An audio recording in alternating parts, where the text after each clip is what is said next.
오늘은 역대하 32장 말씀입니다. 마태복음 15장 25절 여자가 와서 예수께 절하며 이르되 주여 저를 도우소서. 대답하여 이르시되 자녀의 떡을 취하여 개들에게 던짐이 마땅하지 아니하니라. 여자가 이르되 주여 올소이다마는 개들도 제 주인의 상에서 떨어지는 부스러기를 먹나이다 하니 이에 예수께서 대답하여 이르시되 여자여 네 믿음이 크도다. 네 소원대로 되리라 하시니 그때로부터 그의 딸이 나으니라. 자신의 딸이 귀신 들려 죽어가는 가운데에 이 헬라의 수로보니게 여인이 예수님 발 앞에 엎드려 은혜를 구하였습니다. 예수님은 그 여인을 향하여 개 비유를 하시며 배척하였죠. 그럼에도 불구하고 이 수로보니게 여인은 개임을 인정하고 주인의 세상에서 떨어지는 그 부스러기라도 구하는 마음으로 엎드린 것이죠. 그때 예수님께서는 놀라운 대답을 하십니다. 네 믿음이 크다. 네 믿음이 크다. 이 말씀을 하시고 그때로부터 즉시 그 여인의 딸이 나음을 얻었다라는 말씀입니다. 자기가 개라는 것을 인정하고 엎드리는 것을 보고 믿음이 크다라고 말씀하신 것이죠. 이와 비슷한 말씀이 바로 세리와 바로 이 바리새인의 그 기도의 모습에서 또 나타나죠.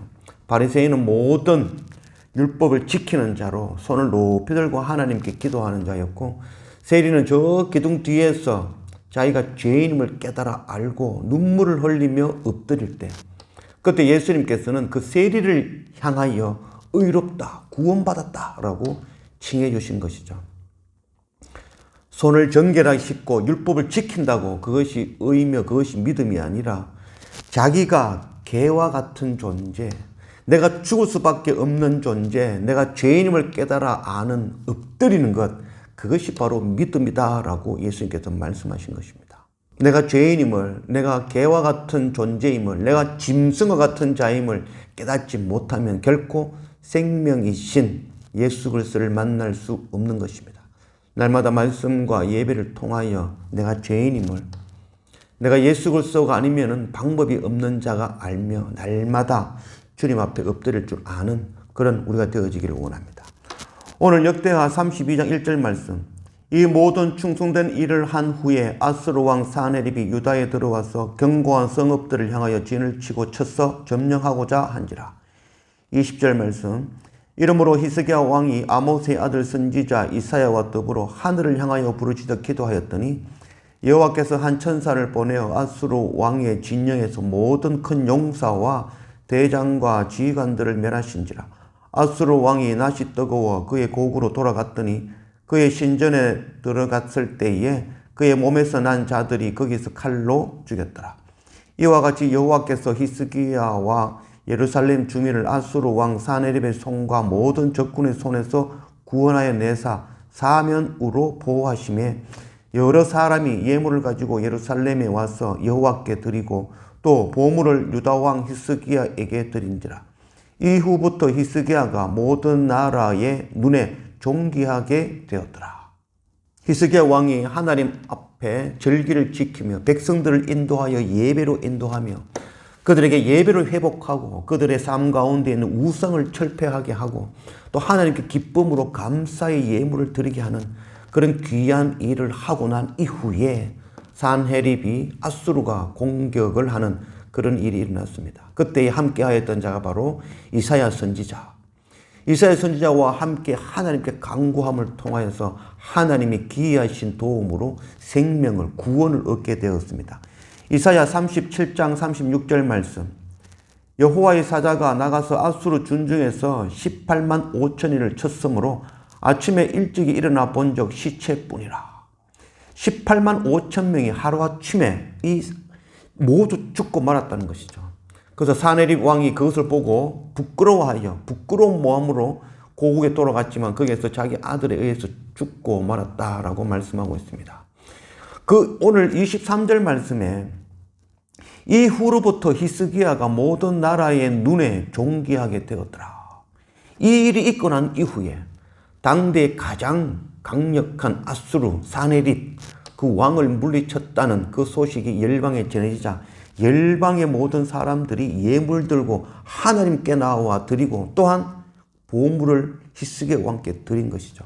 이를 통하여 모든 나라에 존귀하게 되어졌다라고 말씀하고 있습니다. 존귀하게 되어질 때, 높아질 때, 그때가 가장 위험한 때이죠. 모든 왕들을 보면 참 이 고칠 수 없는 병이 한 가지가 있죠. 바로 교만의 병이죠. 다윗 또한 이 부강하여지고 하나님 앞에 평안해질 때, 그때 부하들은 전쟁에 나갔지만 홀로 남아 이 예루살렘 성에서 놀고 있을 때, 그때 지붕에 올라 우리아의 아내 밧세바를 보고 그를 탐하고 범하는 그런 죄를 짓고 말았죠. 교만한 죄, 높아지는 죄. 이 죄는 정말 끊을 수 없는 가장 위험한 죄라고 할 수 있겠습니다. 24절, 그때에 히스기야가 병들어 죽게 되었으므로 여호와께 기도하며 여호와께서 그에게 대답하시고 또 이적을 보이셨으나 히스기야가 마음이 교만하여 그 받은 은혜를 보답하지 아니하므로 진노가 그와 유다와 예루살렘에 내리게 되었더니 히스기야가 마음의 교만함을 뉘우치고 예루살렘 주민들도 그와 같이 하였으므로 여호와의 진노가 히스기야의 생전에는 그들에게 내리지 아니하니라. 31절 말씀. 그러나 바벨론 방백들이 히스기야에게 사신을 보내어 그 땅에서 나타난 이적을 물을 때에 하나님이 히스기야를 떠나시고 그의 심중에 있는 것을 다 알고자 하사 시험하셨더라. 히스기야 왕이 모든 나라에 그의 이름이 존귀해질 때, 높아질 때, 교만해질 때 하나님께서 그 교만을 낮추시기 위하여 그에게 죽음의 병을 주셨죠. 그 가운데 히스기야는 겸손하고 낮아지어 또다시 하나님께 엎드림을 통하여 하나님께서 또 이적을 행하사, 또 이적을 행해 주신 것이죠. 겸손하여 엎드림으로 생명을 얻게 되어진 것이죠.